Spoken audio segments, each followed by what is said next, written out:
Bathroom বানাইলেও এখন লোকজন হচ্ছে রাস্তায় এসে নামে যে আমাকে বদনায় না দাও, আমি পায়খানা করবো। স্টুডেন্ট হলে তো মানুষের কষ্টগুলো চোখে পড়ছে। ডাইরেক্ট কথা, হাসিনা সরকারি ভালো ছিল। এই যে অপারেশন করছি কালকে হ্যাঁ, বলো।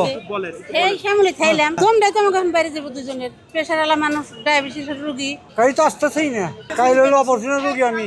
না বাবা, এটা জনগণের, তারা ভোগান্তি। সাধারণ মানুষ, আমরা আমাকে ভোগান্তি, আমাকে ভোগান্তি। আমরা কোনো পাপই করি নাই, কিছু এখন ডাইরেক্ট কথা, হাসিনা সরকারি ভালো ছিল। 50 মিনিট এখানে বসেছিলাম, ক্যান্সারের রোগী। এটা কোনো সিস্টেম হইলো নাকি কোনো দেশের? সামান্য একটা ইয়ার জন্য মানে বাথরুম বানাইলেও এখন লোকজন হচ্ছে রাস্তায় এসে নামে যে আমাকে বদনায় না দাও, আমি পায়খানা করবো। এটা কোনো সিস্টেম না ভাই।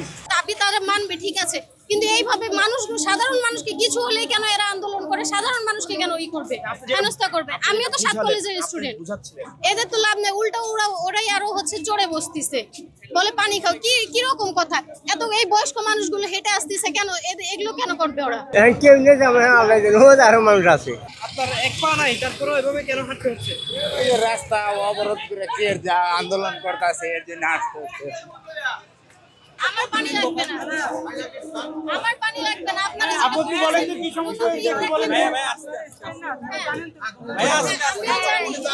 আমিও জানি তারা এখানে বোতল দিয়ে খেলতেছে, তারা যে আসলে মানে স্টুডেন্ট হলে তো মানুষের কষ্টগুলো চোখে পড়ছে।